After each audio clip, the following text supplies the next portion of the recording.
सिर्फ फूल और एक बाबा का शीश। दुनिया में तमाम देव जितने हैं सबका पूरा शरीर, मगर हमारे खाटू वाले श्याम के सिर्फ एक शीश है। क्यों है जरा सुनिएगा प्रेम से।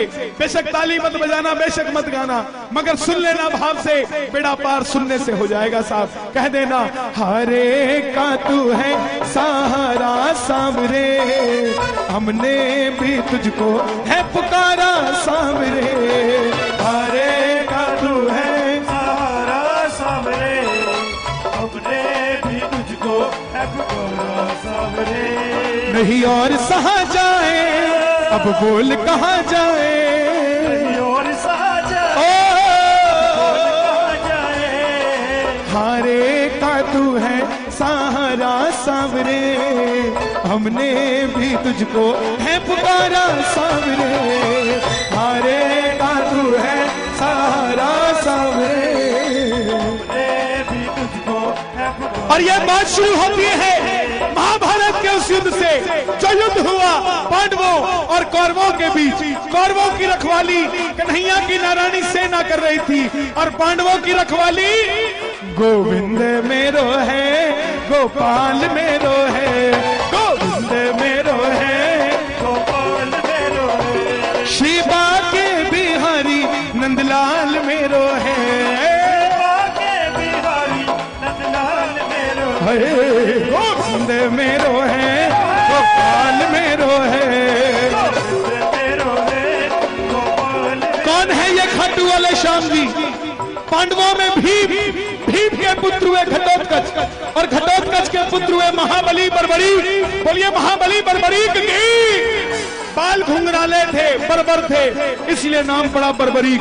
जन्म लेते ही 14 बरस की आयु ग्रहण की, और जैसे डॉक्टर का बच्चा डॉक्टर बनने की सोचता है, इंजीनियर का इंजीनियर क्षत्रिय परिवार से थे, कुछ शक्ति प्राप्त करने की सोची। माता अहलावती के लाल है, बोलिए अहलावती के लाल की। माँ के पास गए कि माँ मैं कुछ शक्ति प्राप्त करना चाहता हूँ, और माँ ने कहा माँ दुर्गा की तपस्या करो अगर शक्ति चाहिए तो, और शिव के बिना शक्ति अधूरी, शक्ति के बिना शिव अधूरे। चल पड़े बर्बरीक माँ दुर्गा को मनाने, और बोल पड़े भोले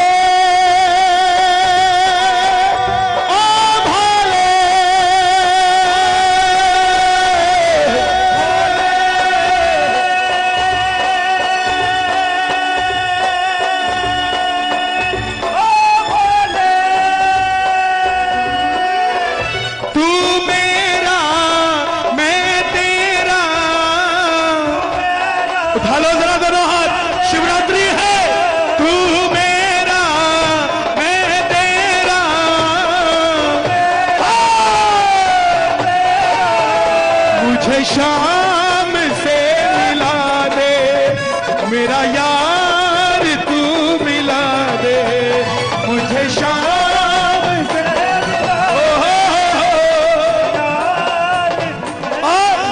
मां दुर्गा की तपस्या से 3 बाण ऐसे प्राप्त किए जिससे तीनों लोग जीत सकते थे। जब आदमी के पास धन आता है तो खर्चने का मन आता है, और जब शक्ति आती है तो इस्तेमाल करने का मन आता है। बर्बरीक के भी मन में उठा कि मैं भी महाभारत के युद्ध में जाकर अपना कौशल दिखाऊं। माँ के पास गए कि माँ मैं भी युद्ध में भाग लेना चाहता हूँ। माँ ने सोचा कन्हैया की सेना कौरवों के पास है, पांडव कमजोर होंगे। वचन ले लिया बेटा जा, मगर जाने से पहले 2 वचन दे। पहला वचन जो युद्ध में हारेगा तो उसका सहारा बनेगा। एक बार कह देना प्रेम से, हारे के सहारे आजा तेरा दास पुकारे आजा।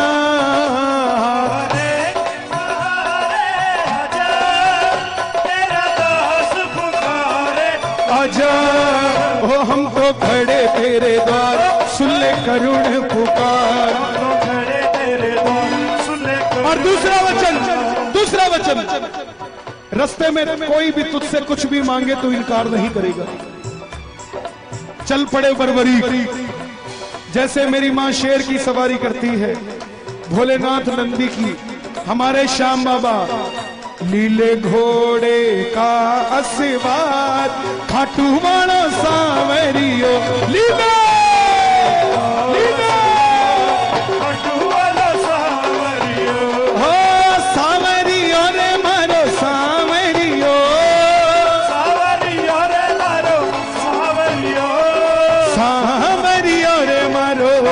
सावरियो होली ने घोड़े का सवार खाटू वाला चल पड़े बरबरी चारों दिशाएं हिल उठी कौन आ गया ये युद्ध में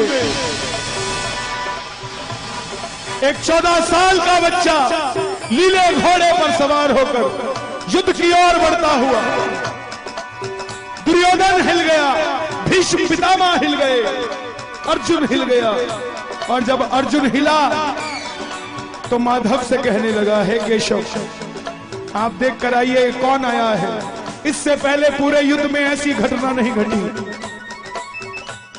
और मोर मुकुट बंसी वाला ब्राह्मण का रूप धारण कर गया बोले बर्बरीक कहां जाते हो बर्बरीक बोले प्रभु मैं युद्ध में भाग लेने जा रहा हूं ब्राह्मण देवता बोले बेटा वहां तो इतने बड़े बड़े योद्धा हैं तेरे पास कौन सी शक्ति है जो युद्ध में लड़ने जा रहा है बर्बरीक बोले प्रभु जिसे आप महाभारत का युद्ध कहते हैं आज्ञा दीजिए अहलावती का लाल एक ही बाण में महाभारत का युद्ध समाप्त कर देगा ब्राह्मण देवता बोले बेटा बातें करनी आसान है अच्छे दिन आने वाले हैं लाने में पसीना आ जाता है साबित करके दिखा सामने पीपल का पेड़ था बर्बरीक ने चढ़ाया प्रत्यंचा पे बाण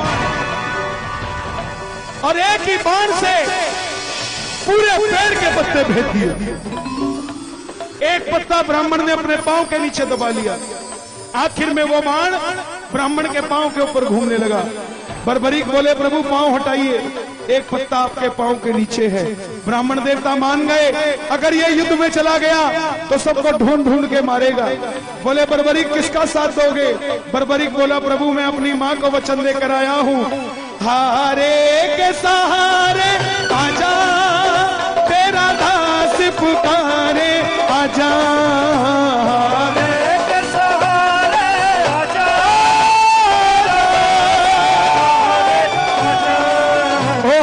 खड़े तेरे द्वार सुन ले करुण पुकार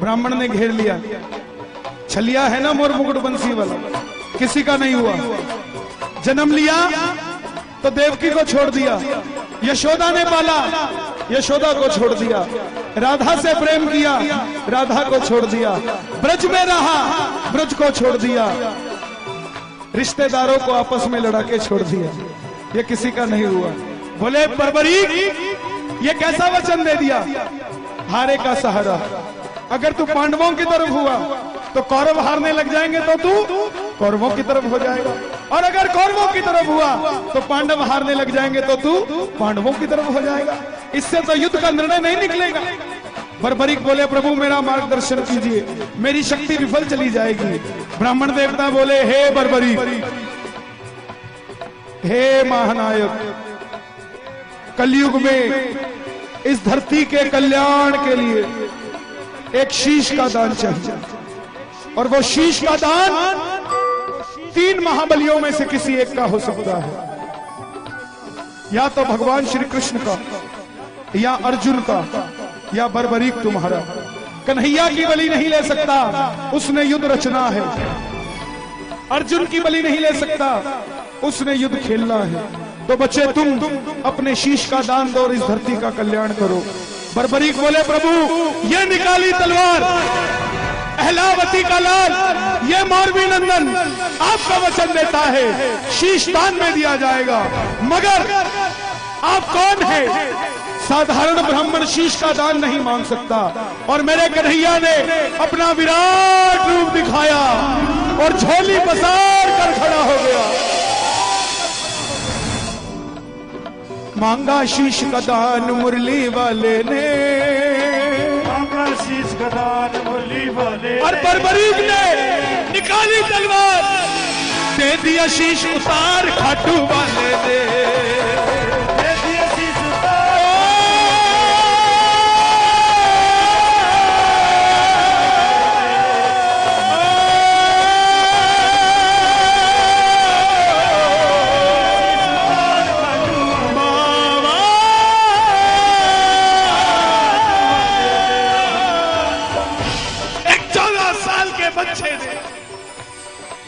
शीश उतार कर दे दिया।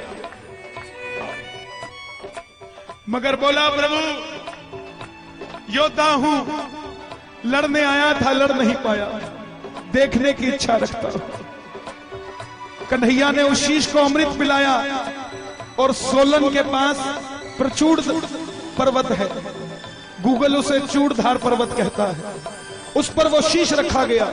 आखिर में जैसे हम करते हैं, काम अच्छा हो जाए तो हमने किया, गलत हो जाए लुधियाने वाले चाचा जी करके गए थे। यही बात पांडवों के साथ। अर्जुन कहे मैंने जिताया, भीम कहे मैंने जिताया। कंपटीटर को मारो मत, उसको खड़ा रखो, आपको लड़ने की इच्छा बनी रहेगी। पांडवों ने कंपटीटर को मार दिया, ये बताने वाला ही नहीं बचा कि तुम योद्धा हो, ये बताने वाला ही नहीं बचा कि तुम योद्धा हो। अब कौन निर्णय करे? युधिष्ठिर कहे मैंने जिताया, मेरे मार्गदर्शक ने जिताया। अर्जुन कहे मेरे बाणों ने जिताया, भीम कहे मेरी गदा ने जिताया। मगर खुद कमाई करना और अपने मुंह से खुद को सेठ कहना सिखाई नहीं, सिखाई वो जब दुनिया कहे।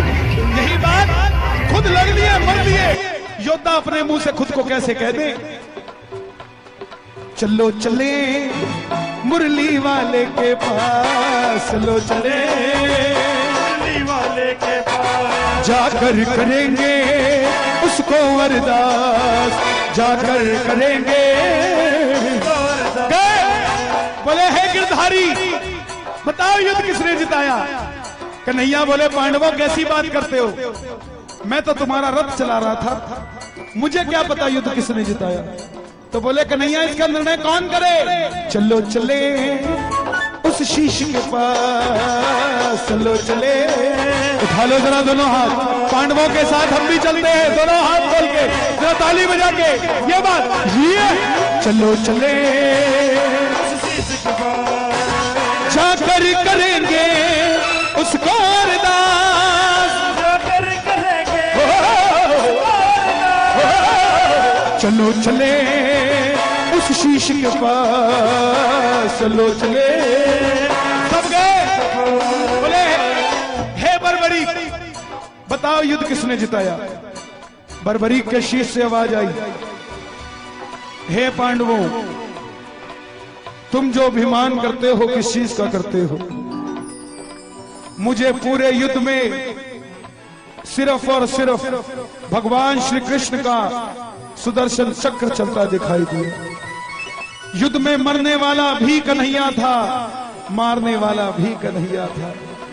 अर्जुन तुम अपने आप को योद्धा कहते हो, तुम्हारे रथ पे कन्हैया पूरी धरती का भार लेकर बैठा था और कर्ण के रथ में अकेला कर्ण था।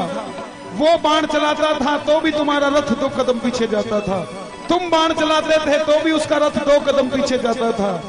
योद्धा वो था, तुम नहीं। तुम्हारी जीत इसलिए हुई क्योंकि तुम्हारे पलड़े में ये मोर मुकुट बंसी वाला बैठा था। प्रेमियों कन्हैया को ये बात इतनी पसंद आई, वरदान दे दिया, हे बर्बरी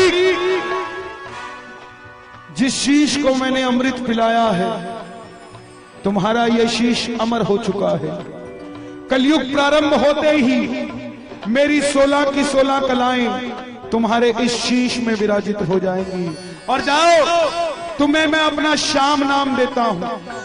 कलयुग में कोई श्याम पुकारेगा तो उसकी मदद ये मुरली वाला नहीं, तू खाटू वाला श्याम बनकर करेगा।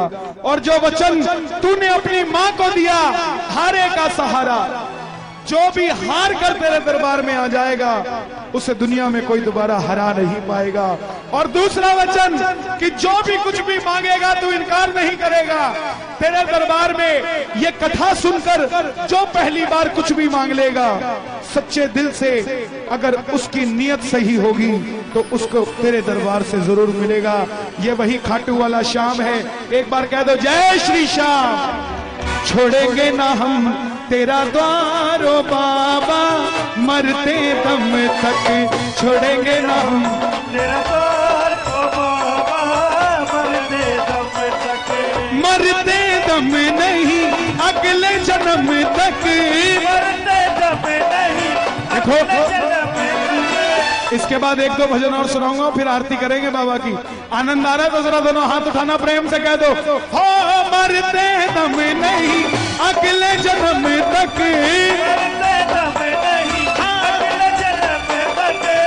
थोड़े लालची और हो जाओ, अगले जन्म नहीं 7 जन्म तक, अगले जन्म नहीं 7 थोड़े और लालची हो जाओ, 7 जन्म नहीं जन्म जन्म तक छोड़ेंगे ना हम तेरा द्वार ओ बाबा, मरते दम तक छोड़ेंगे ना हम तेरा द्वार ओ बाबा, मरते दम। निर्बल को बल हो देते अजब तुम्हारी माया हो बाबा, अजब तुम्हारी माया, हो बाबा, अजब तुम्हारी माया, खेल तेरी शक्ति का जग में कोई समझ न पाया हो बाबा, कोई समझ न पाया। हमारे दिल्ली में